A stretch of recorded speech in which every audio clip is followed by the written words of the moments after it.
Good morning, student. This is Ilamurugan. This is the continuation of our online class, 12th standard, Unit 5, Chapter 11, Biodiversity and Its Conservation. The last video we discussed about the threats of biodiversity. உயிரியல் பல்வகமை இழப்பதற்கான காரணங்கள் அப்படின்னு சொல்லி நிறைய பார்த்தோம். In this video we are going to discuss about the loss of biodiversity. உயிரியல் பல்வகமை இழப்பு அப்படின்னு சொல்றோம். Same, in this world each and every living organism has the right to continue their life.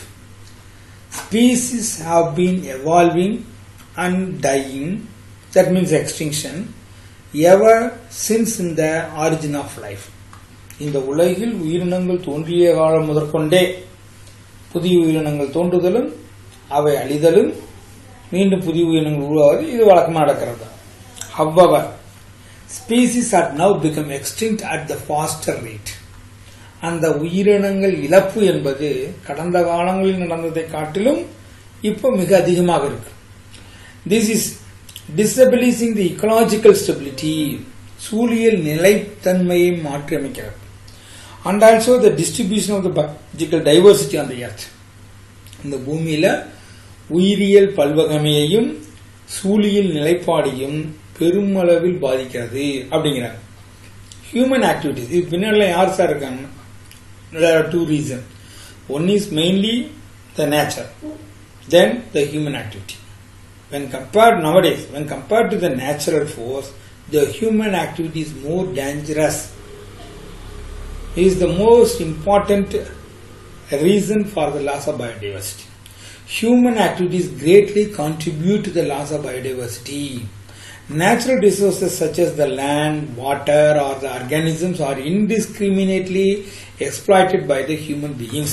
இயற்கை வளங்கள் நீராகட்டும் மண்ணாகட்டும் காற்றாகட்டும் உயிரினங்களாகட்டும் பெருமளவில் சுரண்டப்படுகிறது, பெருமளவில் ஆக்கிரமிக்கப்படுகிறது. யாரால? Because of human activity. No other doubt. Okay. According to the Convention of Biological Diversity,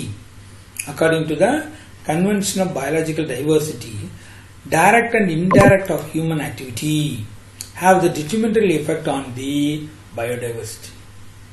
உலக பல்வகைத்தன்மை உயிரிய பல்வகைத்தன்மை மாநாட்டின்படி முக்கியமான அழிவுக்கு காரணம் என்ன சார்னு கேட்டா ஹியூமன் பீயிங்ஸோட டைரக்ட் அண்ட் இன்டைரக்ட் எஃபெக்ட் தான். பெரும்பாலான உயிரிய பல்வகமை இழப்பு ஏற்படுவதற்கு அப்படின்னு பார்த்தா இவங்க ஹியூமன் பீயிங்ஸ் ரொம்ப முக்கியமான காரணம்ட்டாங்க. பாரு, டைரக்ட் ஹியூமன் எஃபெக்ட், இது இன்டைரக்ட் ஹியூமன் எஃபெக்ட். ரெண்டு விதமா நான் சொல்லியிருக்கேன், direct and indirect effect. Direct effect என்ன சார் அப்படின்னா, like the change in the local land use, change in the உள்ளூர் நிலங்களை பயன்பாட்டை மாற்றியமைத்தல். Species introduction or the removal, புதிய உயிரினங்களை அறிமுகப்படுத்துவது. அல்லது ஹார்வெஸ்டிங், எப்படி அறுவடை செய்தல். பொல்யூஷன், மாசடைதல். Climate change contribute the greater pressure on the loss of biodiversity. இதெல்லாமே ஹியூமன் பீயிங்ஸ்னால வரும். Because of the direct effect of the human being, the change in the local land, உள்ளூர் நிலங்கள் மாற்றியமைக்கப்படுவது, ஸ்பீசிஸ் இன்ட்ரோடக்ஷன் ஆகிறது, மாசுபாடு அறுவடை பாதிக்கப்படுது, கிளைமேட்டிக் சேஞ்சஸ் மாசுபடுறது. இது எல்லாமே due to the human beings direct effect. Indirect human activity என்னன்னு கேட்டீங்கன்னா, டிரைவர்ஸ் இன்க்ளூடிங் த டெமோகிராபிக், மக்கள் தொகை பெருக்கம், economic and also the technology, பொருளாதார தொழிற்சாலை மயமாக்கும், கல்ச்சுரல் அண்ட் ரிலீஜியஸ் ஃபேக்டர், சமய மற்றும் கலாச்சார காரணிகள். இதெல்லாமே சமய மற்றும் கலாச்சார காரணிகள். சமய ஆன்மீக ரீதியாக சமய வழிபாடு காரணமாக அல்லது கலாச்சாரம் காரணமாக இந்த வழக்கொழிந்த பழக்கங்கள், வழக்கில் இருந்த பழக்க வழக்கங்கள் நிறைய மாறி போச்சு சமய மற்றும் சமுதாய காரணிகளின் காரணமாக. அதே போல எக்கனாமிக் ஸ்டேட்டஸ் காரணமா, பொருளாதார வளர்ச்சி காரணமா, இப்படி இதெல்லாமே மனிதனுடைய மறைமுகமான தாக்கம் அப்படின்றாங்க. Even though the new species are being discovered, there is little hope for adding the new species through the speciation in the biodiversity treasure. புதிதாக உயிரினங்கள் கண்டுபிடிக்கப்பட்ட போதிலும் அந்த புதிய உயிரினங்களை உயிரின தொகுப்பில் சேர்ப்பதற்கு மிகச்சிறிய வாய்ப்பே இருக்கு அப்படின்னு சொல்றாங்க. பாரு, புதிய உயிரினங்கள் கண்டுபிடிக்கப்பட்டாலும் சிற்றினமாக்கல் வழியாக புதிய உயிரினங்களை உயிரிய பல்வகமையில் சேர்ப்பதற்கான நம்பிக்கை குறைவா தான் இருக்கு. ஏன்னா த பேக்ரவுண்ட்ல நிறைய ரீசன், மேன்சல் ஃபெயிலியர், பருவநிலை மாற்றம், குளோபல் வார்மிங் உலக வெப்பமயமாதல், depletion of the ozone layer, ozone ஓட்டை, ஓசோன் இழப்பு படலம், ஓசோன் படலம் இழப்பு, லேண்ட்ஸ்லைட்ஸ் இந்த ஹில் ஸ்டேஷன் மலைப்பாங்கான மலைப்பிரதேசங்களில் ஏற்படக்கூடிய நிலச்சரிவு, pollution are the few indirect effect of the human activity which results the loss of biodiversity.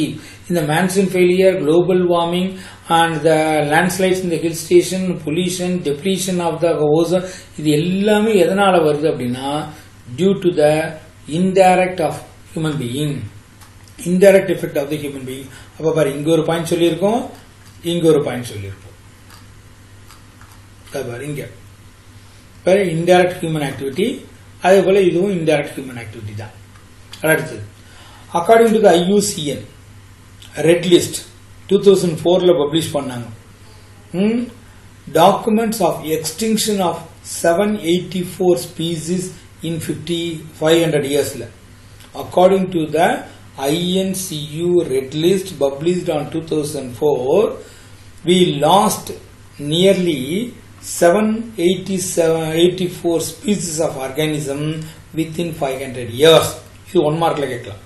It is estimated that the current rate of biodiversity loss is 100 times higher than the naturally occurring loss. இயற்கையாக உயிரினங்கள் அழியக்கூடிய விகிதத்தை காட்டிலும் human பீயிங்ஸ்னுடைய செயல்பாட்டினால் உயிரினங்கள் அழியக்கூடிய வேகம் 1000 மடங்கு அதிகமாக இருக்கு. And it is still expected to grow, இன்னும் அதிகமாகும். ஏன்னா அந்த அளவுக்கு மனிதனுடைய செயல்பாடு மிக மோசமாக இருக்கு. The loss of biodiversity has the immense impact on plant, animal and human life. The loss of biodiversity has an immense impact on the plant, animal and human life. Plant life, animal life, human life, மிகப்பெரிய தாக்கத்தை ஏற்படுத்துது. The negative effect of including the dramatic influence on the food web, உணவு வலை பாதிக்கும். ஏன்னா இயற்கை பாதிக்கப்படும் பொழுது, அங்க இருக்கக்கூடிய வானியல் சூழ்நிலைகள் மாறுபடும் பொழுது, கிளைமேட்டிக் கண்டிஷன்ஸ் மாறுபடுறதுனால food chain, food web and interaction among the organisms, everything, entire activity of the ecosystem being greatly affected. Even the reduction of one species can adversely affect the entire food chain, with further lead to the loss of overall reduction in the biodiversity. ஒரு இனம் அழிஞ்சாலே போதும். That is the keystone species of the environment. அந்த environment நிலைப்புத்தன்மைக்கு மிக முக்கிய காரணமா இருக்கக்கூடிய உயிரினங்கள். Suppose when that species is going to extinct அப்படின்னா, due course of the time, the entire ecosystem, all the organisms in that ecosystem going to be greatly affected, by which the great loss of biodiversity. Reduced biodiversity lead to the immediate danger of the food security. இப்படி ஒவ்வொரு உயிரினங்களும் பாதிக்க என்னாகும், availability of the food not only for the human being, even the animals are also become greatly affected. ஒரு சின்ன example, யானையினுடைய வழித்தடத்துல நம்ம போய் குறுக்கிறதுனால இப்ப அது நம்மளுடைய வாழிடத்துக்கு வருது. நாம போய் அதனுடைய வாழிடத்தை குறிக்கிறோம், இல்லைன்னா அது வராது. அது பாட்டுல காட்டுல இருந்துச்சு. நாம அங்க போய் ஃபார்ம் ஹவுஸ் கட்டுறது, இண்டஸ்ட்ரியல் கட்டுறதும் போது அதனுடைய இயற்கை வாழிடம் பாதிக்கப்படுறது, அது நம்மளை தேடி வருது உணவிற்காக, இல்லையா? ரைட். அடுத்து பாருங்க, hotspot area. The definition is very important. Hotspot area, அபாய நிலை மிகை உள்ளூர் உயிரின பகுதி அப்படின்னு சொல்ல தமிழ்ல வேணா எழுதி வச்சுக்கோங்க. அபாய நிலையில் உள்ள உள்ளூர் மிகை உயிரின பகுதி, அதிக அளவிலான உயிரினங்களை கொண்டிருக்கக்கூடிய உள்ளூர் பகுதி now become the dangerous condition அப்படின்னு அர்த்தம். அதான் ஹாட்ஸ்பாட் ஏரியா. இதான் definition. Hotspot are the area characterized with the high concentration of the endemic species, ஓரிடத்து நிலை கொண்டு வாழக்கூடிய உயிரினங்களை அதிகமாக கொண்டிருக்கக்கூடிய இடம். Experiencing unusual rapid rate of habit modification loss. அசாதாரணமான மற்றும் துரிதமான வாழிட மாறுபாட்டு இழப்புகளை சந்திக்கும் உள்ளூர் சிற்றினங்களை அதிகமாக கொண்டிருக்கக்கூடிய நிலப்பரப்பு. பாரு, high concentration of the endemic species, உள்ளூர் சிற்றினங்கள் அதிகமாக இருக்கக்கூடிய, and experiencing unusual rapid rate of habitat modification loss. துரிதமான வாழிட மாறுபாடு இழப்புகளை சந்திக்கக்கூடிய. Okay, rapid experiencing unusual rapid rate of habit modification loss, துரிதமான வாழிட மாறுபாடுகள் இழப்புகளை சந்திக்கக்கூடிய இடம். அதுதான். அப்ப என்ன ஆகுது? த நார்மன் மேயர் அவர் ஒரு டெபினிஷன் சொல்லியிருக்காரு. இது ஜெனரல் டெபினிஷன் ஹேபிடேட் ஹாட்ஸ்பாட்டுக்கு. இது எழுதலாம். அல்லது the definition of the hotspot was given by the Norman Meyer. Define hotspot are the region that harbor the great diversity of the endemic species. அதான் endemic என்ன அர்த்தம்? ஓரிடத்து நிலை கொண்டு வாழக்கூடிய, அங்கு மட்டுமே அதிகமாக காணக்கூடிய, அந்த குறிப்பிட்ட இடங்களில் மட்டுமே அதிகமாக இருக்கக்கூடிய உயிரினங்கள். அதான் endemic species. At the same time have been significantly impacted and altered by the human activity. Impacted, பாதிக்கப்படுகிறது அப்படிங்கிறாங்க. தனித்தன்மையுடைய உள்ளூர் உயிரினங்களின் பல்வகைத்தன்மையை அதிகமாக கொண்ட அதே நேரத்தில் மனிதனின் செயல்பாடுகளால் குறிப்பிடத்தக்க அளவிற்கு பாதிக்கப்பட்டு மாற்றியமைக்கப்பட்ட பகுதி. அருமையான definition. The hotspot is the region that harbor the great diversity of the endemic species, but at the same time have been significantly impacted and altered by the human activity. மனிதனின் செயல்பாடுகளினால் அதிக அளவு பாதிக்கப்பட்ட மாற்றியமைக்கப்பட்ட வாழிடம். அங்கு ஓரிடத்து நிலை கொண்டு வாழக்கூடிய அதிக எண்ணிக்கையில் காணப்படும் உயிரினங்கள் அதிக அளவில் பாதிக்கப்பட்டிருக்கிறது அப்படின்ற. A hotspot is the region or supports at least 1500 endemic vascular plant species. என்ன சொல்றாங்க? அந்த அபாய நிலையில் இருக்கிற உள்ளூர் மிகப்பகுதியில குறைந்தது 1500 சூழ் கற்றைகளை கொண்ட தாவரங்கள் அந்த அளவுக்கு இருக்கணும். அந்த அளவு பாதிக்கப்பட்டிருக்குது. நியர்லி 0.5% ஆஃப் த குளோபல், உலக அளவில் இருக்கக்கூடிய தாவர இனங்கள்ல 0.5% of the plant population was placed there. அந்த இடம் பாதித்திருக்குது.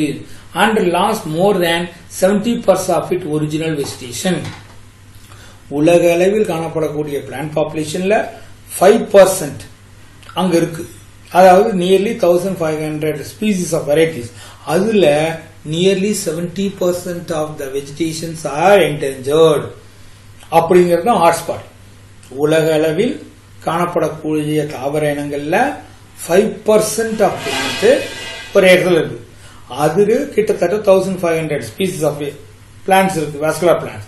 அந்த 1500 பிளான்ட்ஸ் 0.5 சொல்றோம். அதுல within that nearly 70% of the vegetations are greatly affected. அப்படின்னா தான் ஹாட்ஸ்பாட். தேர் வாஸ் அந்த மாதிரி ஹாட்ஸ்பாட் ஏரியாவில் பாதிக்கப்பட்டிருக்குன்றாங்க. Throughout the world nearly 35 biodiversity hotspots were identified. One mark கொஸ்டின்ல கேட்பாங்க. There are nearly 35 biodiversity hotspots in the world. In India also home for the 4 biodiversity hotspot. இந்தியாவில் உலக அளவில் 35, இந்தியாவில் 4 இடம் கண்டுபிடிச்சிருக்காங்க. ஓகே, என்னென்ன அப்படிங்கிறது பாருங்க. 1 ஹிமாலயா. இது ஒரு 3 மார்க் கொஸ்டின்ல கேட்பாங்க. Himalaya, the entire Indian Himalayan region, இமயமலை பகுதி ஃபுல்லாவே. இரண்டாவது வெஸ்டர்ன் சார்ட்ஸ், மேற்கு மலை தொடர்ச்சி, மேற்கு தொடர்ச்சி மலைகள். அடுத்து இந்தோ பர்மா, அந்த பார்டர் இந்தியாவுக்கும் பர்மாவுக்கும். அது include the entire north eastern India, வடகிழக்கு பகுதி, except the Assam, Andaman group of island. That means Myanmar, Thailand, Vietnam, Laos and Cambodia, southern China. இதெல்லாம் இல்லாது. ரைட், இதெல்லாம் முக்கியம். அடுத்து சுந்தர்லாந்து எங்க?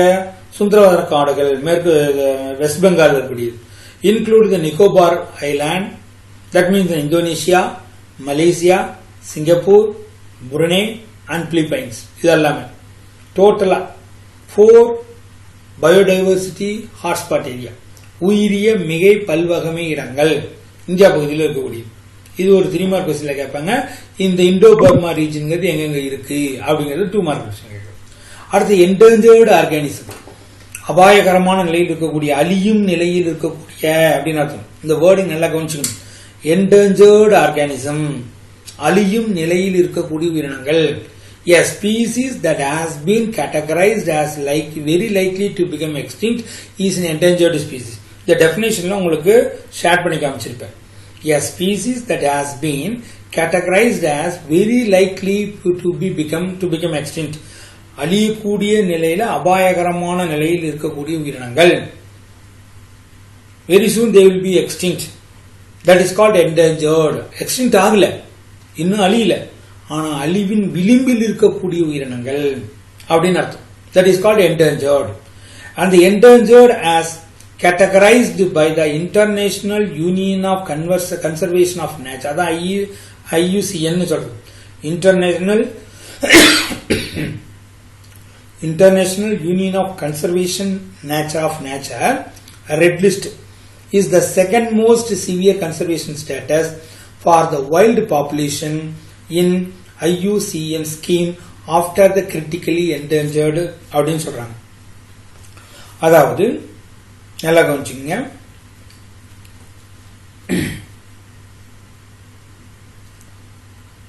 சிவப்பு பட்டியல் சர்வதேச இயற்கை பாதுகாப்பு கூட்டமைப்பின் சிவப்பு பட்டியலில் வரிசைப்படுத்தப்பட்டுள்ளபடி தீவிரமாக அழியும் நிலையுள்ள உயிரினங்களுக்கு, அதாவது கிரிட்டிக்கலி என்டேஞ்சர்டு ஆர்கானிசம் சொல்றோம் இல்லையா, மிக மிக அபாயகரமான நிலையில் இருக்கக்கூடிய உயிரினங்கள், மிக மிக அபாயகரமான நிலையில் இருக்கக்கூடிய உயிரினங்களுக்கு அடுத்து செகண்ட் லிஸ்ட்ல வச்சிருக்கிறது இந்த என்டேஞ்சர். எக்ஸ்டிங்க்ட் அப்படின்னு அழிஞ்சு போச்சு, எக்ஸ்டிங்க்ட்னா அழிஞ்சு போச்சு.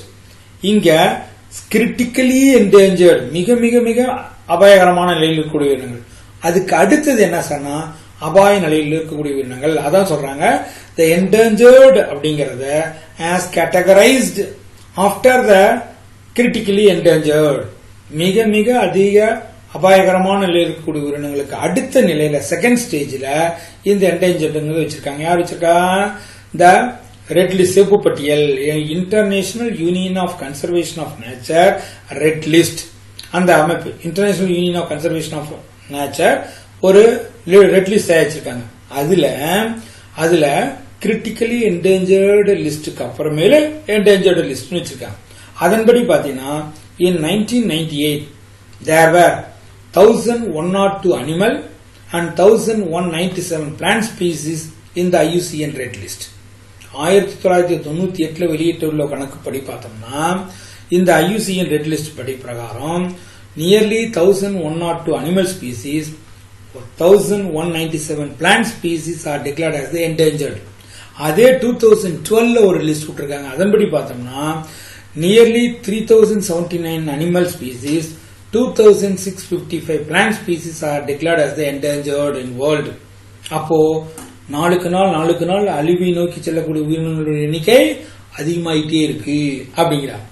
இங்க ஒரு எக்ஸ்ட்ரா இன்ஃபர்மேஷன் என்னது?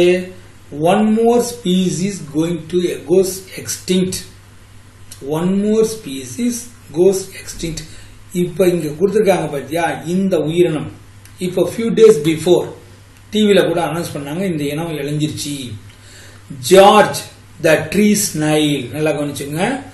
George the tree snail, zoological name Achatinella apex fulva. Achatinella apex fulva died on January 2009 at the age of 14. நல்லா கவனிச்சுங்க. ஜார்ஜ்ங்கிற பேர் வச்சிருக்காங்க. அதனோட ஜூலாஜிக்கல் நேம் அகாட்டினெல்லா அபெக்ஸ் ஃபல்வா. அது 2019 1st ஜனவரியில இறந்துருச்சு. அதனுடைய 14வது வயசுல.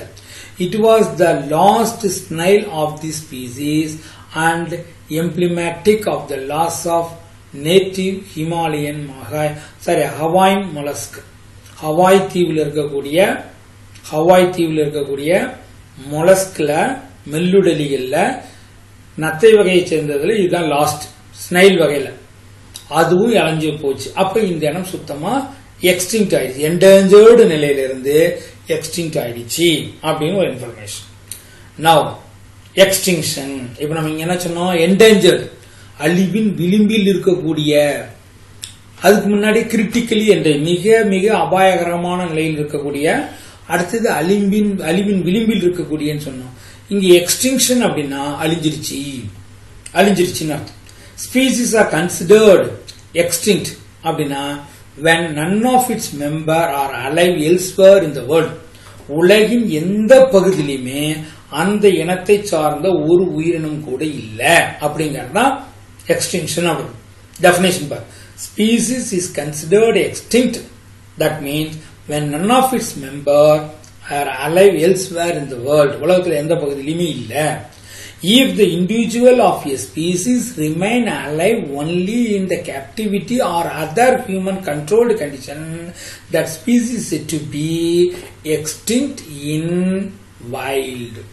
இதான் நீ பண்ணிக்கணும். extinct in, இங்க பாரு கொடுத்துருக்கல, extinct in wild அப்படின்னு சொல்றாங்க. extinct in wild அப்படின்னு என்ன அர்த்தம்,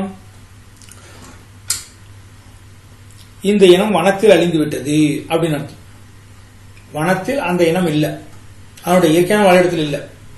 if individual of a species, ஒரு இனத்தை சார்ந்த உயிரினம், remain alive only in the captivity அல்லது ஹியூமன் கண்ட்ரோல்டு ஏரியா, மனிதனால் பாதுகாக்கப்பட்ட ஒரு இடத்துல மட்டும்தான் இருக்கு, அது மற்ற இடத்துல இல்ல. Alive only in the captivity R the human controlled area, அங்க மட்டும்தான் இருக்கு அப்படின்னு சொன்னா that species was called as the extinct in wild அப்படின்னு அர்த்தம். இது ரெண்டுலயுமே பாரு, இங்க சுத்தமா உலகத்திலே இல்லைன்னு அர்த்தம், அல்லது இயற்கையான வாழிடத்தில் மனிதனால் பாதுகாக்கப்பட்ட இருக்கு. ரெண்டுலயுமே என்ன அர்த்தம், in both of these situation the species would be considered globally extinct, உலக அளவில் அந்த உயிரினம் அழிஞ்சு போச்சுன்னு தான் நம்ம கணக்கில் எடுத்துக்கணும். இன்னொன்னு பாத்தீங்கன்னா, a species is considered to be locally extinct when it is no longer found in an area it once inhabited but it's still found elsewhere in the wild. நல்லா கொஞ்சங்க, a species is considered to be locally extinct, அதனுடைய original வாழிடத்துல அந்த இனம் இல்ல. when it is no longer found in the area it once inhabited, அது பல்நெடுங்காலமாக வாழ்ந்து வந்திருக்கக்கூடிய அந்த குறிப்பிட்ட வாழிடத்தில் அந்த உயிரினம் இல்லை, ஆனா எங்கோ உலகத்தில் ஒரு பகுதியில் இருக்கு, but it is still found elsewhere in the world அப்படின்னு சொல்றாங்க. அதுக்கு என்ன பேரு, அதுக்கு எப்படி சொல்லலாம், சொந்த வாழிடத்தில் இல்லாமல் வேறொரு வாழிடத்தில் இருக்குமானால் அது லோக்கல் எக்ஸ்டிங்க்ட்னு அர்த்தம் அப்படிங்கிறாங்க. லோக்கலி எக்ஸ்டிங்க்ட், இங்க பாரு லோக்கலி எக்ஸ்டிங்க்ட். அப்ப மூணு விதமா நம்ம சொல்றப்ப நல்லா கவனிச்சிங்க. ஒன்னு டோட்டலி எக்ஸ்டிங்க்ட், இன்னும் எக்ஸ்டிங்க்ட் இன் த வைல்ட், எக்ஸ்டிங்க்ட் இன் த வைல்ட், இன்னொன்னு லோக்கல் எக்ஸ்டிங்க்ட். இப்படி உள்ளூர் மரபற்று போதல், இது வன மரபற்று போதல், இது சுத்தமா இல்லாம போயிடுச்சு. மரபற்று போதல் அந்த இனமே இல்லைன்னு அர்த்தம். இது மரபற்று போதல் டோட்டலா எக்ஸ்டிங்க்ட், இது எக்ஸ்டிங்க்ட் இன் வைல்டு அல்லது லோக்கலி எக்ஸ்டிங்க்ட் அப்படின்னு சொல்லலாம். எங்கேயோ ஒரு இடத்துல இருக்கு, ஆனா அதனுடைய ஒரிஜினல் வாழிடத்துல இல்ல அப்படின்னு சொல்றோம். Right. In the 450 million years of life of earth, இந்த உலகம் தோன்றியதிலிருந்து கிட்டத்தட்ட 450 மில்லியன் ஆண்டு வரலாற்றுல there had been 5 mass extinction, மிகப்பெரிய அழிவுகள் 5 முறை நடந்திருக்கு, which had eliminated at least 50% of the species of flora and fauna. உலகம் தோன்றியதிலிருந்து, உலகத்தில் உயிரினம் தோன்றிய காலத்திலிருந்து கிட்டத்தட்ட 450 மில்லியன் ஆண்டு வரலாற்றில் பார்த்தோம்னா கிட்டத்தட்ட 5 டிஃபரண்ட் மாஸ் எக்ஸ்டிங்ஷன் நடந்திருக்கு, மிகப்பெரிய அழிவு. அதுல பாத்தீங்கன்னா nearly 50% of the flora and fauna population, தாவர விலங்கின வகைகள் அழிஞ்சு போச்சு அப்படிங்கிறாங்க. The extinction of the species is mainly due to the drastic environmental changes and the population characteristics. எல்லாம் வச்சுங்க, the extinction of the species is mainly due to drastic environmental changes and the population characters. அந்த இனத்தொகைக்கான பண்புகள் மாறுறதுனால, climatic conditions மாறுறதுனால, அதான் முக்கியம். Drastic environmental changes. Drastic environmental changes அப்படின்னு சொல்றது. Okay, உயிரினங்கள் அழிவிற்கு மிக கடுமையான சுற்றுச்சூழல் மாற்றங்களும் இனத்தொகை பண்புகளும் மிக முக்கியமான காரணம். இது ரெண்டு தான். அதனால தான் அலைன் பண்ணிருக்கேன். Drastic environmental condition changes and the population. இது ரெண்டு தான் main reason for the extinction of the living organism. சரி, இந்த மாஸ் எக்ஸ்டிங்ஷன் சொன்னோம் இல்லையா, அதுல 3 வகை சொல்றாங்க. There are 3 different extinction. ஒன்னுனா natural extinction, இயற்கை வழி மரபற்று போதல். இயற்கை வழி மரபு. It is a slow process of replacement of the existing species with better adapted species. மாறிக்கொண்டிருக்கக்கூடிய சூழ்நிலை. ஏன்னா nothing is permanent. Change is only the permanent. மாற்றம் என்பது மட்டுமே நிலையானது. So continuously due course of the time the climatic conditions are going to change. Due to the changed climatic conditions, organisms are also going to get the change. That is the compulsion one. That means animals get adaptation. Either those organisms with beneficial adaptation may successfully live. Those organisms with unfavorable changes going to die. சூழ்நிலைக்கு தகுந்த இணக்கமான மாறுபாடுகளை பெற்ற உயிரினங்கள் சக்சஸ்ஃபுல்லா வாழ முடியும். சூழ்நிலைக்கு ஏற்ப இணக்கமான மாறுபாடுகளை பெற இயலாத உயிரினங்கள் அழிஞ்சு போயிடும். அப்ப it was by the nature. அதான் natural extinction. It is a slow process of the replacement of existing species. ஒரு காலத்தில் வாழ்ந்து முடிந்த உயிரினங்கள் with the better adapted condition இருந்தா கண்டினியூ ஆகும், இல்லைன்னா அழிஞ்சு போயிடும். For extinct species with better adapted species due to change in the environmental condition, evolutionary point changes, predator and disease. மரபியல் பரிணாம ரீதியாக, மரபியல் காரணமாக, கொண்டு தின்னும் விலங்குகள் காரணமாக, நோய் காரணமாக எல்லாமே அழிஞ்சு போயிடும். A small population can get extinct sooner than the large population. மிகப்பெரிய இனக்கூட்டத்தை காட்டிலும் சிறிய இனக்கூட்டத்தில் இருக்கக்கூடிய உயிரினங்கள் சீக்கிரமா அழிஞ்சிடும். ஏன் கேட்டீங்கன்னா due to inbreed depression and that means less adaptivity, மாற்றங்களை பெற இயலாமை அப்படின்னு காரணம். டியூ டு லெஸ் அடாப்டிவிட்டி, மாற்றம் பெற முடியல, இனக்கூட்டங்களை விரைவில் மரபற்று போகிறது. குறைவான தகவமைப்பு மற்றும் மாறுபாடுகள். ஏன்னா large randomly mating sexual population வச்சுக்கோ, they can be easily adapt. 1 or 2 changes நடந்தாலும் அந்த இனக்கூட்டத்தை பெருமளவு பாதிக்காது. ஆனா சிறிய இனக்கூட்டமா இருந்துச்சுன்னா ஏற்படக்கூடிய சிறு மாறுதல்களும் மிகப்பெரிய தாக்கத்தை, இதுதான் சீவல் ரைட் எவல்யூஷன் நம்ம சொன்னோம். ஜெனடிக் ட்ரிஃப்ட் அப்படின்னு சொல்றது. ஜெனடிக் ட்ரிஃப்ட் சீசா கழுத்து விளைவுன்னு சொல்லுவோம், அல்லது பாட்டில் நெக் எஃபெக்ட் எவல்யூஷன் நம்ம சொல்லி சீவல் ரைட் எஃபெக்ட் சொல்லுவாங்க. A large randomly mating sexual population not affected, but a small population become greatly affected by the even minor changes அப்படின்னு சொல்லியிருப்பாங்க. அடுத்து இரண்டாவது மாஸ் எக்ஸ்டிங்ஷன், மிகப்பெரிய அளவிலான அழிவு. In Earth has experienced quite a few mass extinction due to the environmental catastrophism. இயற்கை பேரழிவுகள், இயற்கையாகவே நடைபெறக்கூடிய இயற்கை பேரழிவுகள் காரணமாக அந்த மாதிரி 5 முறை நடந்திருக்குன்னு சொல்லியிருக்கு. A mass extinction occurred at about 225 million years ago during the Permian period of the Jurassic era, where 90% of the shallow marine water invertebrates disappeared. இது ரொம்ப முக்கியமான பாயிண்ட்.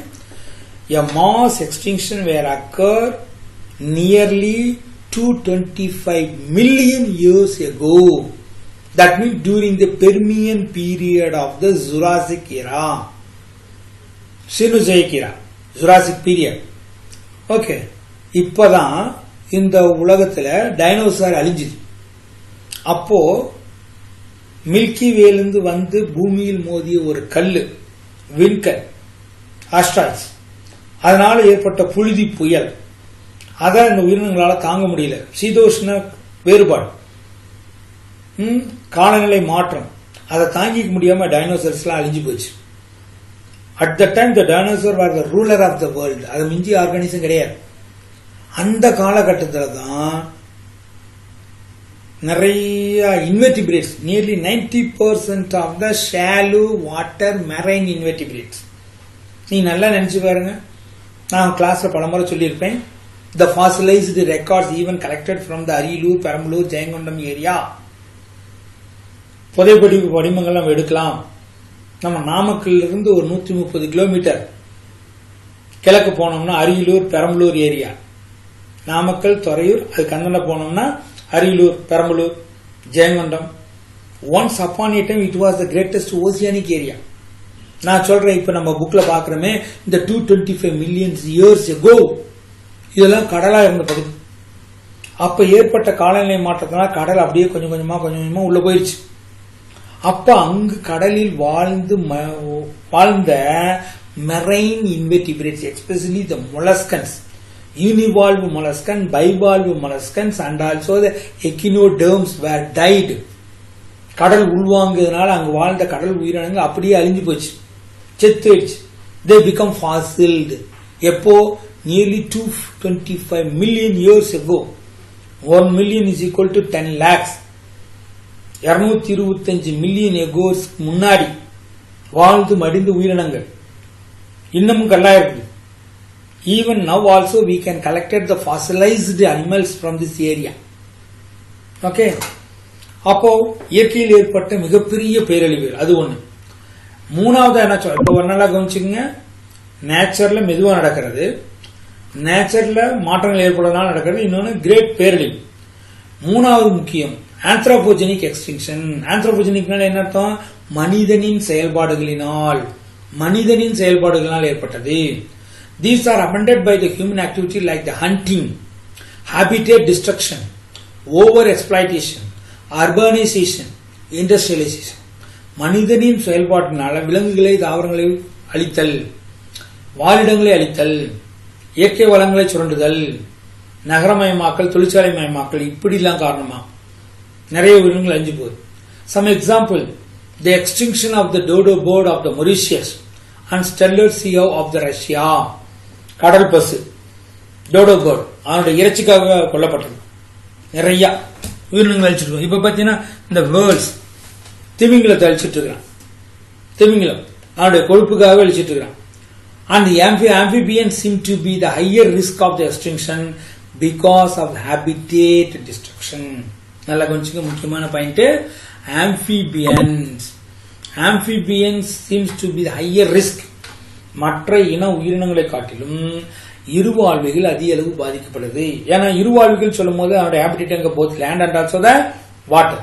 அப்போ அக்வாட்டிக் மீடியமோ அல்லது டெரஸ்ட்ரியல் மீடியம் எது பாதிச்சாலும் இந்த உயிரினங்கள் பாதிக்கும் அப்படின்னு அர்த்தம்.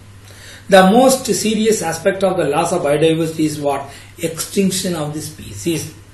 Habitat பாதிக்கப்படுறதுனால the most serious impact of loss of biodiversity, உயிரிய பல்வகமை பாதிக்கப்படுறதுனால பர்டிகுலர் குறிப்பிட்ட இனம் அழிக்கப்படுகிறது. அப்ப இனம் அழிஞ்சதுன்னா அதனுடைய மரபியல் பண்புகளும் மரபற்று. அதனால மரபற்று போதல், எக்ஸ்டென்ஷன் அப்படின்னா மரபற்று போதல் சொல்றது காரணம் தான். The unique information contained in the genetic material, that is the DNA, and the niche is possessed are also lost ever. அதனுடைய உயிரியல் செயல்பாட்டுக்கான இடம், மரபியல் பல்வகமை தன்மை எல்லாமே அழிஞ்சு போகுது. உயிரியல் பல்வகமை அழியும் போது மரபியல் பல்வகமை தன்மையும் சேர்ந்து அளிக்கப்படுகிறது அப்படிங்கிறார். So these are the biodiversity loss. உயிரிய பல்வகமை இழப்பின் பல வகைகள் அப்படிங்கிறார். இப்ப IUCN, International Union of Conservation of Nature அப்படிங்கிறார். International Union of Conservation of Nature is an organization working in the field of nature conservation and sustainable use of resource. இயற்கை வளங்களை பாதுகாத்தல் மற்றும் இயற்கையை காப்பாற்றுதல் அப்படிங்கிறார். Sustainable use of natural resource, இயற்கை வளங்கள் மற்றும் இயற்கை வாழிடங்களை பாதுகாத்தல், அதுதான் என்னுடைய மெயின் எய்ம். இது எப்ப எஸ்டாப்ளிஷ் பண்ணாங்க பாரு, 1948, located at the Gland VD, சுவிட்சர்லாந்துல இருக்கு. It was established in 1948, எங்க located in Gland VD in Switzerland. இதனுடைய மெயின் ஃபங்க்ஷன், இது எதுலாம் இன்வால்வ் ஆகுது அதான் நம்ம இங்க ஷேர் பண்ணி காமிச்சிருக்கேன். The IUCN was greatly involved in the data gathering and analyzing the research, field project, education on the conservation அப்படின்றாங்க. நல்லா கவனிச்சுக்கோங்க. எது இதுல தகவல் சேகரிப்பு, ஆராய்ச்சிகள், களத்திட்டங்கள் மற்றும் பாதுகாப்பு தொடர்பான கல்வி, நிலையான வளர்ச்சி மற்றும் உயிரியல் பல்வகை ஆகியவற்றில் தன்னை ஈடுபடுத்திக் கொள்கிறது. நல்லா கவனிச்சுக்கணும். எது IUCN was an organization involved in the data gathering regarding the biodiversity and analyzing the research of field project and education on conservation பாதுகாப்பு பற்றிய கல்வி மற்றும் sustainable development of the biodiversity இப்படி பல வகைகளிலே தன்னை ஈடுபடுத்திக்கிறது. IUCN மிஷன் அதனுடைய குறிக்கோள் என்ன? The IUCN's mission is to influence, encourage and assist societies throughout the world to conserve the nature. உலகம் முழுவதிலும் இருக்கக்கூடிய இயற்கை வளங்களை பாதுகாப்பதில் நம்மளுடைய பங்கினை ஊக்குவித்தல். And also ensure that any use of natural resource is equitable and ecologically sustainable. இயற்கை பாதுகாப்பு, இயற்கை வளங்களின் சமமான பயன்பாடு மற்றும் சுற்றுச்சூழலின் நிலைப்புத்தன்மை ஆகியவற்றுக்காக உலகெங்கிலும் உள்ள சேவை நிறுவனங்களை ஒருங்கிணைத்து ஊக்கப்படுத்துதல் அப்படின்னு சொல்றாங்க. பாரு, the mission of IUCN is the influence and encouraging and assist the societies throughout the world to conserve the nature and ensure that the use of natural resource இயற்கை வளங்களின் பயன்பாடு, இயற்கை வளங்களின் பாதுகாப்பு ஆகியவற்றுக்காக உலகம் முழுவதும் இருக்கக்கூடிய சேவை அமைப்புகளை ஒருங்கிணைத்து பணியாற்ற செய்தல். That is the mission of IUCN. அதே போல it also influences the government and also the industries through the partnership by providing the information and advice. அரசு மற்றும் தொழிற்சாலைகளுடன் தங்களை இணைத்துக் கொண்டு அவற்றுக்கு தகவல் மற்றும் ஆலோசனைகளை வழங்குகிறது. எதுக்காக? உயிரியல் பல்வகமை தன்மையை பாதுகாக்கும் பொருட்டு தனியார் நிறுவனங்களுடன் அரசு சார்ந்த நிறுவனங்களுடன் ஒருங்கிணைந்து அவற்றுக்கு ஆலோசனை வழங்குகிறது. The organization collect, completes and publish the IUCN Red List of threatened species and their conservation. அழியும் ஆபத்தில் உள்ள உயிரினங்களை பற்றிய தகவல்களை சேகரித்து தொகுத்து சிவப்பு பட்டியலாக இணைத்து வெளியிடுகிறது. அதன் மூலமாக எந்தெந்த உயிரினங்கள் ஆபத்தான நிலையில் அழிவின் விளிம்பில் இருக்கிறது நம்ம தெரிஞ்சுக்கலாம். It plays a vital role in the implementation of several international conventions of nature conservation and also the biodiversity. இயற்கை பல்வகை தன்மையை காப்பாற்றும் பொருட்டு மேற்கொள்ளப்பட வேண்டிய பல்வேறு நடவடிக்கைகளை திட்டமிட்டு செயல்படுத்துகிறது அப்படிங்கிறாங்க.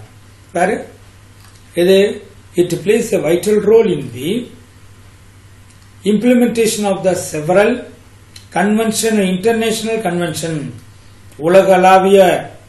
உலகளாவிய பாதுகாப்பு. இதுக்கு நேச்சுரல் கன்சர்வ் இயற்கை வளங்களுக்கான அதுக்கு என்னென்னலாம் பண்ணணும், எப்படி பண்ணணும் அப்படிங்கிற திட்டமிடுதலையும் செய்யுது. ஸோ இது எல்லாமே நான் வெவ்வேறு தனியாக போட்டிருக்கேன். எல்லாமே the role of IUCN in the conservation of biodiversity. அடுத்து ரெட் டேட்டா புக் அப்படின்னு சொல்றது. ரெட் டேட்டா புக் சிவப்பு பட்டியல். The red data book or the red list is the catalog of the data facing risk of extinction. அழியக்கூடிய அல்லது அழிவின் விளிம்பில் இருக்கக்கூடிய உயிரினங்கள் அல்லது அழிந்து போன உயிரினங்களை பற்றிய தொகுப்பு. அதான் ரெட் லிஸ்ட் அல்லது ரெட் டேட்டா புக் அப்படின்னு சொல்றது. It was given by the IUCN for International Union of Conservation of Nature of Natural Resources, which is renamed as WCU. அது IUCN அப்படின்னு இருந்தது, இப்ப எப்படி மாறி போச்சு, WCN மாறி போச்சு. International union of conservation of natural and natural resource அப்படின்னு தான் இப்ப வேர்ல்டு கன்சர்வேஷன் யூனியன் அப்படின்னு மாத்திட்டாங்க. Maintaining the red list data book அவங்க தான் இப்ப இந்த அழிவின் விளிம்பில் இருக்கக்கூடிய உயிரினங்களை பற்றிய மொத்த தகவல்களையும் பராமரித்துட்டு இருக்காங்க. இப்போ the concept of the red list was mooted in the 1963 அதனுடைய புது லிஸ்ட் அனௌன்ஸ் பண்ணியிருக்காங்க. சிகப்பு தகவல் புத்தகம் அப்படின்னு சொல்றது. 1963 உருவாச்சு. சிவப்பு பட்டியல் தயாரிப்பதன் நோக்கம் என்ன? The concept of red list was mooted in 1963. அப்பதான் முதல் இந்த ஐடியா வருது. உயிரினங்களை பற்றிய அழிவின் விளிம்பில் இருக்கக்கூடிய அழியக்கூடிய உயிரினங்களை பற்றிய லிஸ்ட் எடுக்கணும். அப்படி எடுக்கிறதுடைய நோக்கம் என்ன? What are the purpose of preparation of red list? இது ஒரு 5 மார்க் கொஸ்டின்ல கேட்பாங்க. நல்லா கவனிச்சுக்கோ. to create an awareness on the degree that threat of biodiversity. உயிரிய பல்வகைமைத்தன்மைக்கு எதிராக அச்சுறுத்தலின் அளவுகள் பற்றிய விழிப்புணர்வுகள்.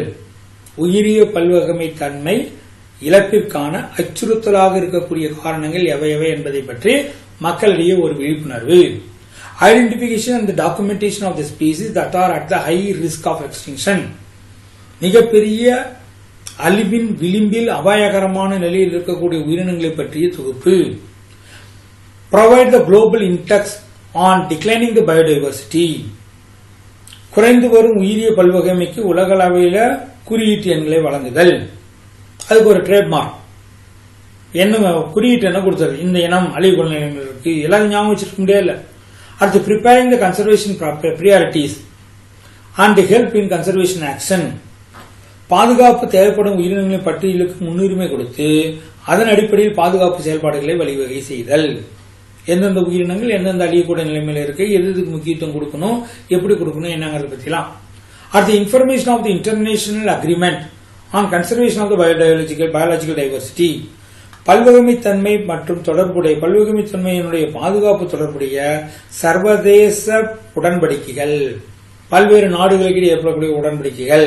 இப்ப மேட்டோரியல் கன்சர்வேஷன் அப்படின்னு சொல்றது, அந்த மாதிரி நிறைய உயிரிய பல்வகைமையை பாதுகாக்கும் பொருட்டு உலகளவில் நடைபெற்ற மாநாடுகள், அவற்றினுடைய தீர்மானங்கள் பல்வேறு நாடுகளுக்கிடையே இதெல்லாம் ஏற்பாடு பண்றது.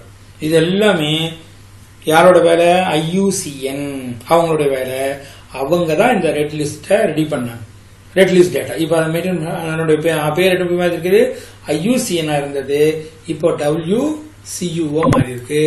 They were maintaining the red data book. அதனுடைய நோக்கம் இது ஒரு 5 மார்க்ல 3 மார்க்ல கேட்கலாம். சரி, இப்போ red list has 8 category of the species. அந்த சிவப்பு தகவல் புத்தகம், சிவப்பு தகவல் புத்தகம் red list, red data book, அதுல 8 விதமான அழிவின் விளிம்பில் அழிவில் இருக்கக்கூடிய உயிரினங்கள் 8 விதமா கேட்டகரைஸ் பண்ணியிருக்காங்க. ஒன்னுன்னா டோட்டலி எக்ஸ்டிங்க்ட், இன்னொன்னு எக்ஸ்டிங்க்ட் இன் தி வைல்ட் அல்லது கிரிட்டிக்கலி என்டேஞ்சர்டு. அப்புறம் நம்ம ஏற்கனவே பார்த்திருக்கோம், ஒன்னு டோட்டலா அழிஞ்சு போச்சு, டோட்டலா இந்த ஸ்பீசிஸ் சுத்தமா இல்ல. அடுத்து அதனுடைய வனங்கள்ல இல்ல, இயற்கை வாழிடங்கள்ல இல்ல, எக்ஸ்டிங்க்ட் இன் தி வைல்டு அல்லது கிரிட்டிக்கலி என்டேஞ்சர்டு, மிக அபாயகரமான நிலையில் இருக்குது. அடுத்தது அபாயகரமான நிலையில் இருக்குது. அடுத்து வல்னியூரபிள், எளிதில் பாதிக்கப்படக்கூடிய, வல்னியூரபிள் எளிதில் பாதிக்கக்கூடிய நிலையில இருக்கு. லோவர் ரிஸ்க், குறைந்த ஆபத்தான நிலையில இருக்கு. டேட்டா டிஃபிசியன்சி, தகவல்கள் சரியா கிடைக்கல அல்லது நாட் எவாலுவேட்டட், மதிப்பீடு செய்ய இயலாதவை. இப்படி உலகத்தில் இருக்கக்கூடிய அழிவில் இருக்கக்கூடிய உயிரினங்களை 8 கேட்டகரியா அவங்க பிரிச்சிருக்காங்க. யாரு? IUCN. Okay, right. The last one is the biodiversity and its conservation.